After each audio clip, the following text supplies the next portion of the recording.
Ok, très bien. Je voyais que par le prénom, mais j'essaye de... Et voilà. D'accord. Voilà. Non, le Seigneur, il fait des choses Wow. extraordinaires si on daigne l'écouter dans la simplicité et l'humilité, c'est vrai. Mais j'avoue que j'ai pas toujours écouté. Hein. Parce que bon, des fois on ne comprend pas. On se dit non, c'est pas pour moi, ça, c'est pas possible. Et puis après, le Seigneur, il nous aide à comprendre. C'est vraiment un témoignage très fort, Ouais, très encourageant. Merci, Seigneur. Merci. Très très encourageant.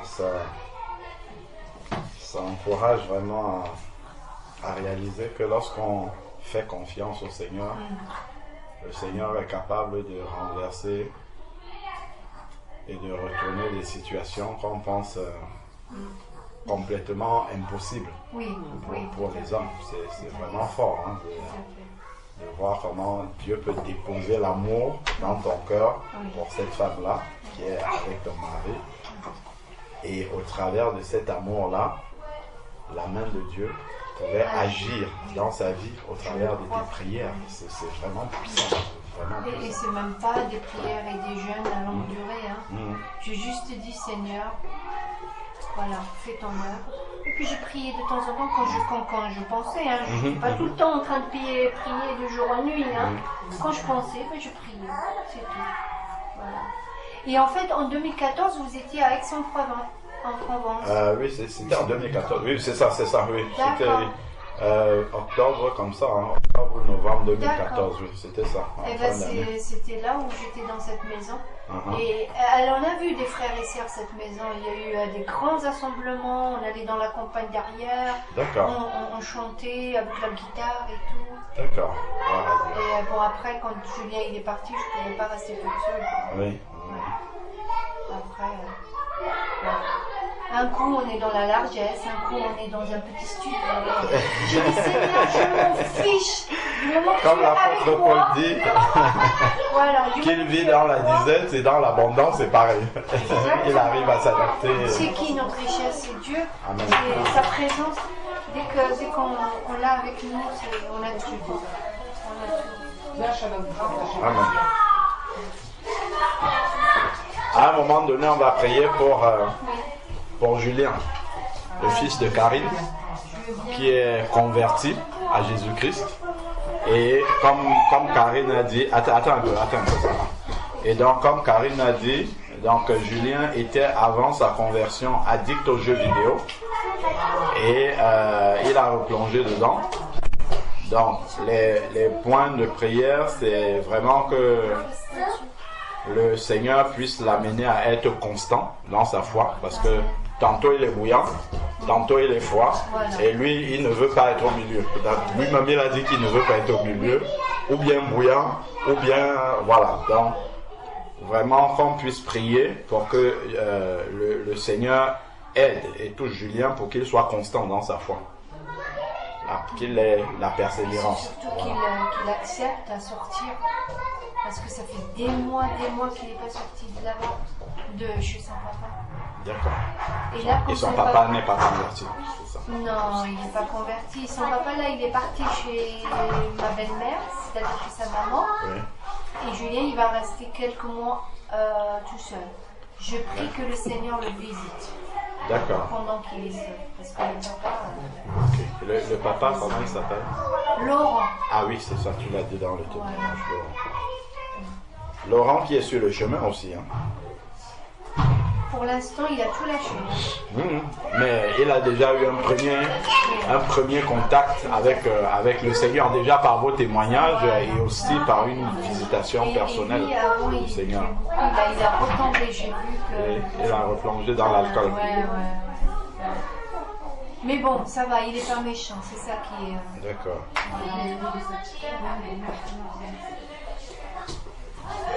C'est bon, vous avez pris les sujets de prière qui sont sortis du...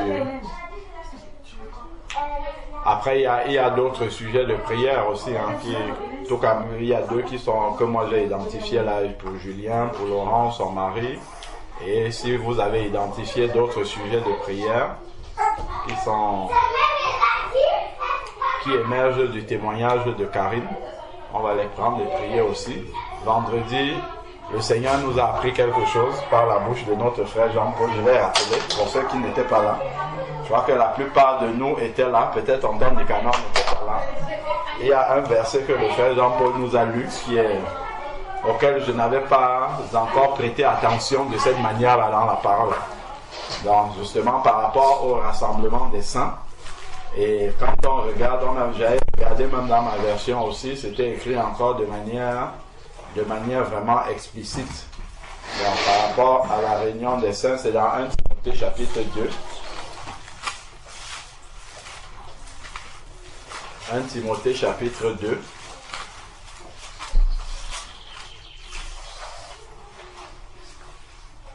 Il dit, j'exhorte donc en tout premier lieu à faire des requêtes, des prières d'intercession, actions de grâce pour tous les hommes. Après, il va détailler pour les rois, pour ceux qui occupent une position supérieure ou bien élevée en dignité, dans d'autres versions, afin que nous menions une vie paisible et tranquille, en toute piété et dignité. Et dans le verset 3, il dit que cela est bon et agréable devant Dieu. Donc parfois, ce n'est même pas parfois, dans Romains chapitre 12, verset 2, il est dit que nous ne devons pas nous conformer au siècle présent, mais que nous soyons transformés par le renouvellement de l'intelligence. C'est-à-dire que notre pensée se renouvelle dans ce qui était de l'ancien nous-mêmes, soit évacué et remplacé par les pensées du Seigneur, dans un but. Notre pensée doit être renouvelée pour discerner la volonté de Dieu qui est bonne, agréable et parfaite. Ici, nous avons la grâce que le Saint-Esprit a déjà décodé une partie et nous dit directement quelle est cette volonté de Dieu-là. Dans ce contexte-ci, il dit que je vous exhorte donc en tout premier lieu à faire des requêtes, des prières, intercessions, actions de grâce pour tous les hommes. Et il y a quelque chose qui a attiré, sur lequel le frère a attiré notre attention, c'est en tout premier lieu, ou bien premièrement. Et ça montre en fait l'amour de Jésus-Christ, que Jésus-Christ lui-même a manifesté. La Bible nous dit dans Jean 3,16 qu'on connaît, Dieu a tant aimé le monde qu'il a donné son Fils unique afin que quiconque croit en lui ne périsse point mais qu'il ait la vie éternelle. Et dans Philippiens chapitre 2, il est dit que le Seigneur n'a pas regardé comme une proie à arracher d'être égal à Dieu, mais il s'est abaissé lui-même pour venir mourir jusqu'à la mort de la croix. Il s'est abaissé, il est descendu sur la terre. C'est-à-dire qu'en fait, il s'est oublié lui-même et il s'est sacrifié pour d'autres. Et ça, c'est vraiment le standard de l'amour auquel le Seigneur veut nous amener. Donc, si nous venons, nous commençons à louer le Seigneur. Ce n'est pas mauvais, hein? C'est très bien. La louange glorifie Dieu. Parfois, dans cette louange-là, on va encore parler de nous-mêmes. En fait, il y aura encore nous-mêmes dedans. Mais là, en fait, c'est des prières d'intercession. C'est-à-dire que tu pries pour d'autres personnes. En premier lieu. Donc, tu t'oublies d'abord toi-même. Tu penses à l'autre. Et c'est exactement ce que le Seigneur a fait. Tu t'oublies toi-même complètement. C'est intercéder pour les autres, prier, recommander les autres au Seigneur. Ensuite, maintenant, là, on va faire autre chose. Donc, et en faisant autre chose, on va entrer dans la parole. La parole, ce n'est pas pour Dieu, la parole, c'est pour nous. C'est pour nous édifier, c'est pour notre intérêt, en fait. La parole qui va être donnée là, c'est pour notre intérêt. Donc, c'est nous-mêmes qu'on regarde quand on approche cette parole-là. Tandis que dans cette prière d'intercession, il peut y avoir la louange aussi. Hein. On a vu plusieurs manières de s'adresser à Dieu. Mais, en fait, ce sur quoi ce qui attire mon attention, c'est que c'est en premier lieu qu'il faut faire cela. Donc, c'est s'oublier d'abord soi-même et penser aux autres. Et ensuite, maintenant, Dieu nous remplit pendant que nous sommes en train de penser à d'autres, Dieu lui pense à nous. Il s'occupe de nous. Et ensuite, maintenant, quand nous allons venir dans la parole, Dieu va nous donner ce dont nous avons besoin. Je ne sais pas si nous voyons. Dieu va nous donner ce dont nous avons besoin parce que nous avons commencé déjà par nous occuper d'autres personnes. Tu vois, il y a même souvent des personnes qui n'ont même pas d'intercesseur. Les gens ne prient pas pour eux. Il y a des personnes qui sont dans des familles où personne n'est converti. Voilà, ce sont tous ces fardeaux-là que nous devons porter pour ces personnes-là. Et on voit vraiment que le Seigneur vient et s'occupe de nous. Dans les sujets de prière qui émergent du témoignage de la sœur, vraiment viennent encore appuyer ce passage-là où le Seigneur dit en tout premier lieu, pensez aux autres. Dans la prière, tout premier lieu, d'abord les autres. Ce n'est pas je viens devant le Seigneur, bon, Seigneur, il y a encore mon travail, ça ne va pas, ma femme, ça ne va pas, mes enfants, ça ne va pas, mon ceci, ça ne va pas, mon ceci, mon non. C'est intercession, c'est penser aux autres, d'abord. Et ensuite, on voit qu'en pensant aux autres, quand tu vas venir dans la parole, Dieu te donne exactement ce qu'il te fallait. Exactement. Et puis là, vraiment, c'est la volonté de Dieu qui s'accomplit finalement. Celle-là qui est bonne, agréable et parfaite.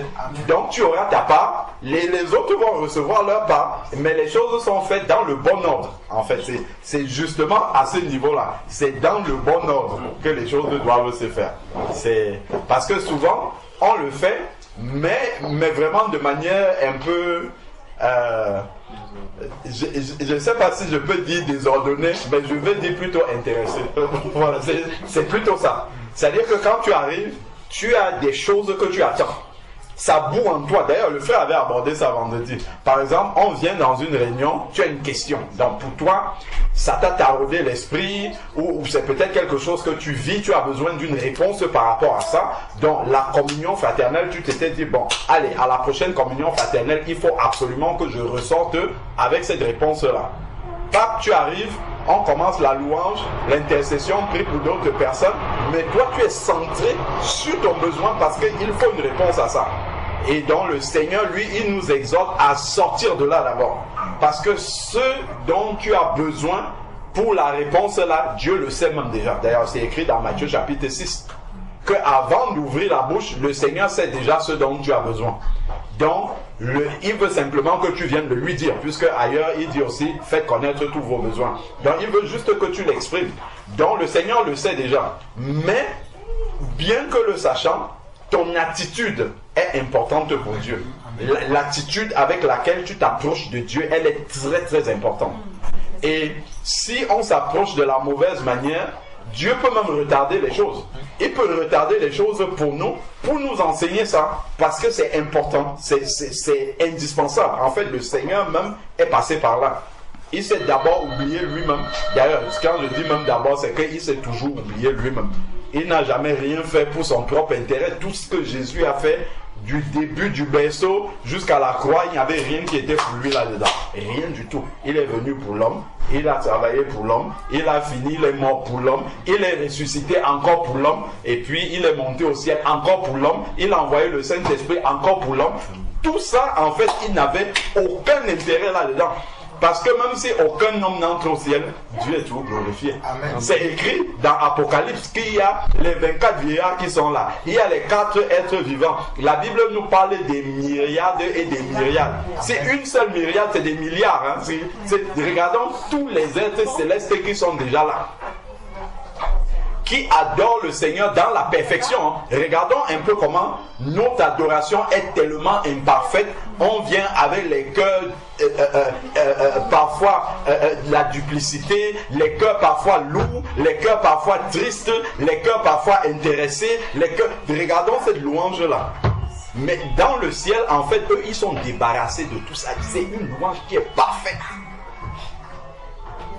Même dans notre louange, même dans nos prières, encore, il y a beaucoup d'intérêts comme ça pour nous, avec lesquels nous venons. Mais eux, dans le ciel, ils adorent le Seigneur, saint, saint, saint. Qui est saint? Ce n'est pas les vieillards, ce ne sont pas les êtres vivants, ce ne sont pas les séraphins qui sont saints, c'est le Seigneur qui est saint. Donc, dans leur louange, en fait, leur louange est totalement tournée vers le Seigneur. Il n'y a rien qui est pour eux-mêmes là-dedans. Donc la louange de ces êtres-là qui sont des myriades comme ça dans le ciel, c'est une louange parfaite déjà. Donc en réalité, Dieu n'a besoin d'aucun de nous. Dans la vérité, hein, il n'a besoin de personne de nous. Il n'a besoin d'aucune louange de nous. Normalement, il peut se suffire de ce qu'il y a déjà. C'est juste pour nous montrer à quel point ce que Jésus-Christ a fait était totalement désintéressé. Complètement. Parce que nous ne pouvons rien lui apporter de plus qu'il n'a déjà. Et c'est vraiment dans ce sens d'amour-là que le Seigneur veut nous amener. Vraiment nous amener à être désintéressés de nous-mêmes et à nous centrer sur l'autre. Quand nous voyons le plus grand de tous les commandements, tu aimeras le Seigneur, ton Dieu, de tout ton cœur, de toute ton âme, de toute ta force.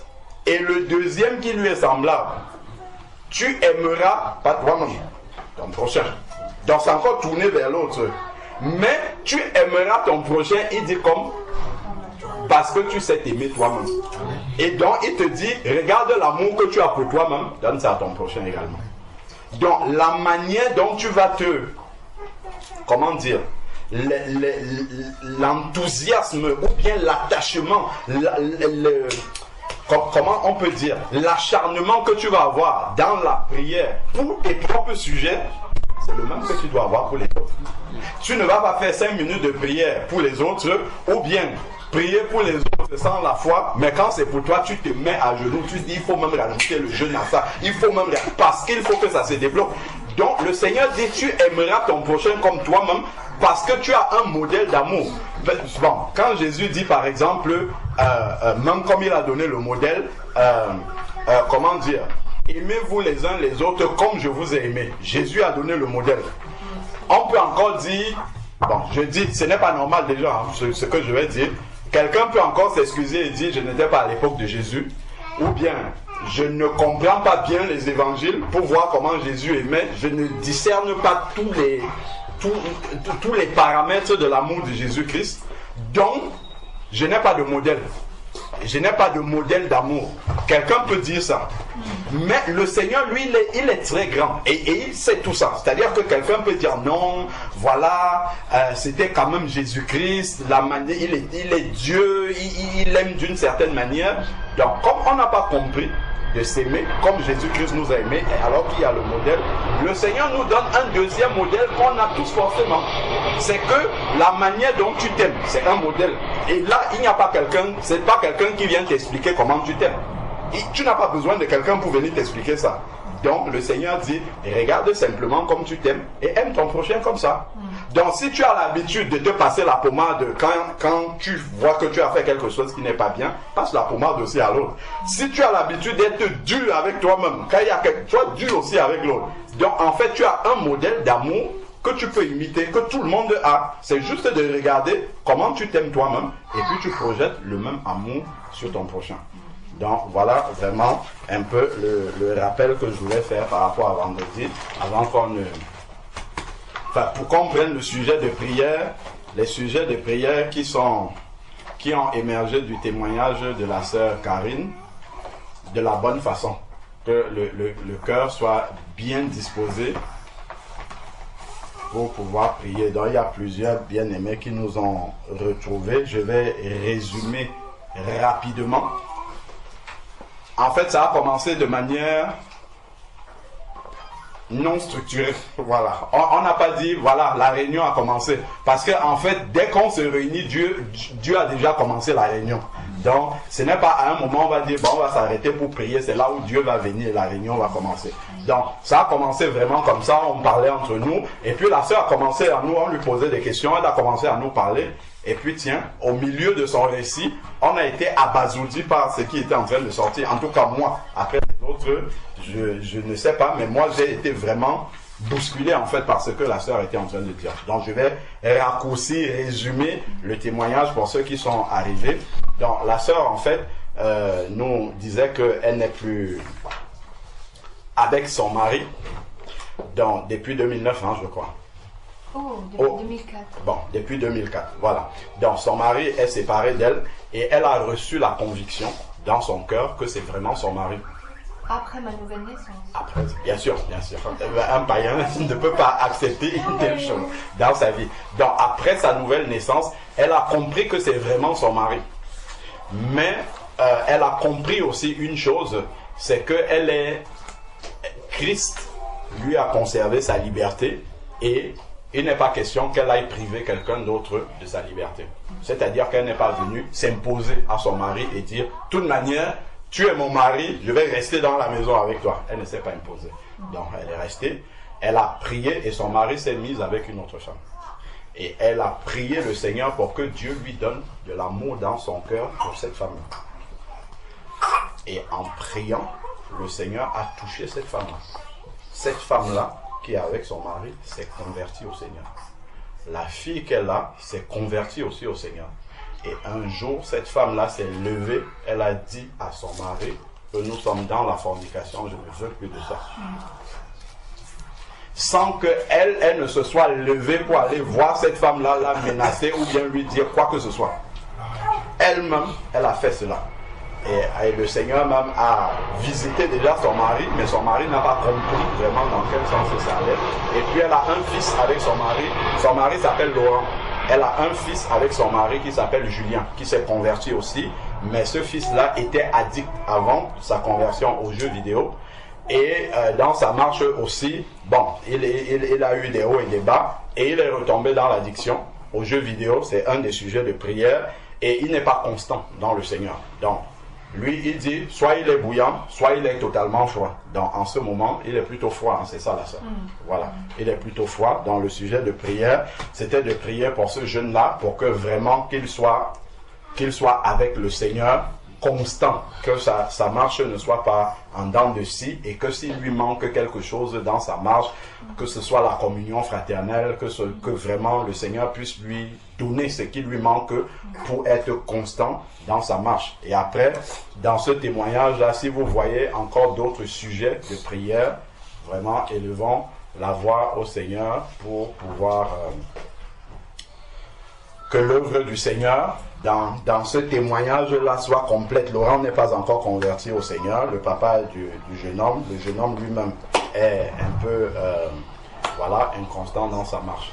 Donc voilà en résumé ce qu'on a partagé avant que vous n'arriviez. Avant d'arriver au sujet de prière. Oui, bien sûr, frère. Moi, je rajouterais un sujet de prière concernant toujours la sœur. Que ce qui lui, comment je peux dire, ce qui est à elle lui revienne. Ce sera mon sujet de prière. Que son mari lui revienne. Amen. Amen. Voilà. Amen. Et j'ai un autre sujet de prière, mais ce n'est pas pour la sœur, c'est pour nos frères de l'église d'Abidjan. Depuis qu'on était à Nice, j'avais ça à cœur, mais j'avais oublié qu'on prie pour eux, parce que vraiment ils nous ont bénis avec leurs cantiques que nous chantons tous les jours. C'est vrai que tous ces cantiques-là, on les chante, mais les frères ne savent pas d'où ça vient, mais ça vient de nos frères de l'église d'Abidjan. Donc que nous prions pour eux, que Dieu continue à travailler dans leur vie comme il le fait déjà, afin qu'ils grandissent aussi dans ce que Dieu leur a assigné. Tout à l'heure, pendant qu'on était là, lorsque j'entendais les avions bouger comme ça, dans mon cœur, je méditais. Dans mon cœur, tout seul, je méditais comme ça.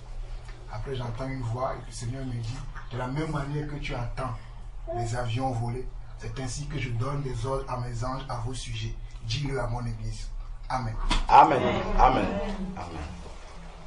Amen. Vous rappelez des louanges dont le frère parle?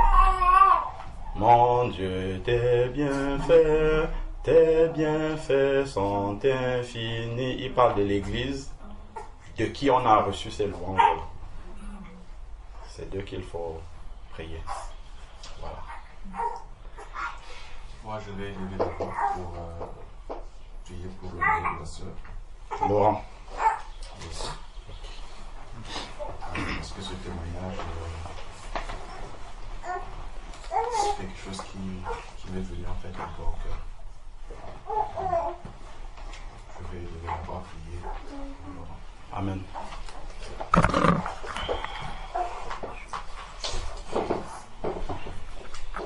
Éternel notre Dieu, devant ta face,